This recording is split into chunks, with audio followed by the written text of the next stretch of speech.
imam ni, hala mana imam ni ikut orang ramai.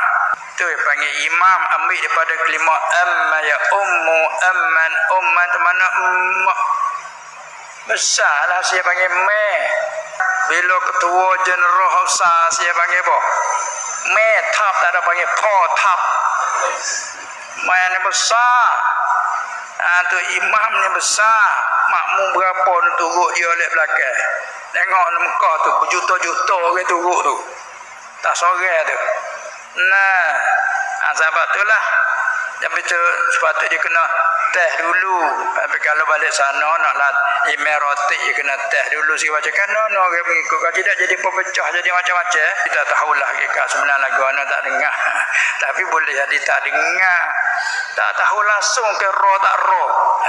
Maksud tak boleh jadi nak jadi tak iman ni. Tu dia kena cari jalan lebih bicara awak lah mana. Tu nak ada pengasuh, nak ada tiperiksa, nak ada tempat tu lepas nasihat. Penasihat kena ada tu. Bila kita nak ke masalah dia kena penasihat tu lah, tu nasihat jalan.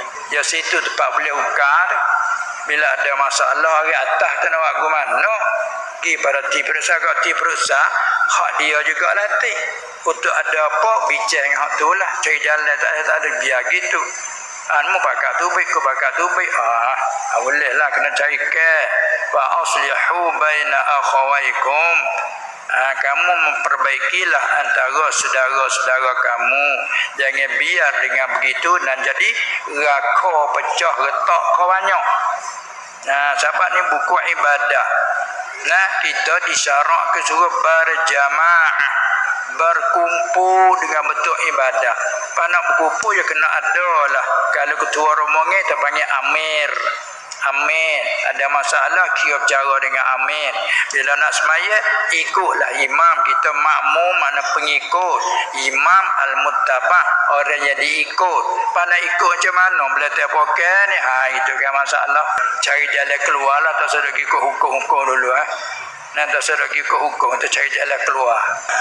Dia panggil gaya badan dia jadi tu. Jadi gigi kadang-kadang gigi tak sedar, gigi lengok dengan tua tak sedar, jadi tabiat dia bawa dia galik, dia gigi baca galik kadang-kadang pala.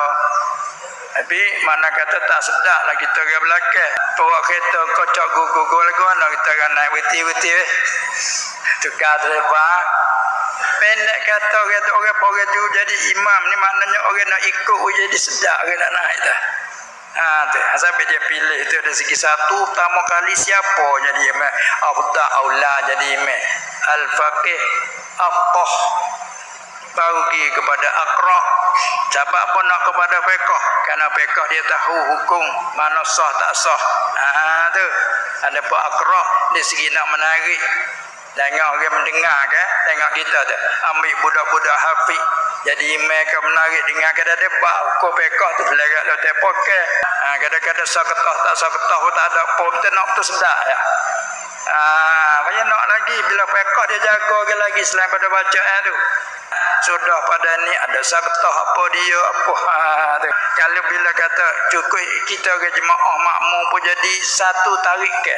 Bila kita lagu tu jadi satu, kadang-kadang buat pada jadi pecah kadang-kadang. Sebab tu jadi nasihatnya sepatut kena periksa lah orang bertanggungjawab tu, kena jaga juga hak tu dah. Tu dia. Jadi apa yang rusak fitnah. Kalau kita niat farakah, kok mana kita cerah? Kata niat farakah tak boleh turut, dia turut batal kita. Kalau tahu farakah kau duk buat turut, tak erak lagu ni. Cari jalan ukarlah kalau kita orang sebagai kata kita orang atas ni cari jalan ukar. Terbaik sekali. Sulhu khair, setiap segi jalan damai, jalan perbaiki itulah lebih baik sekali.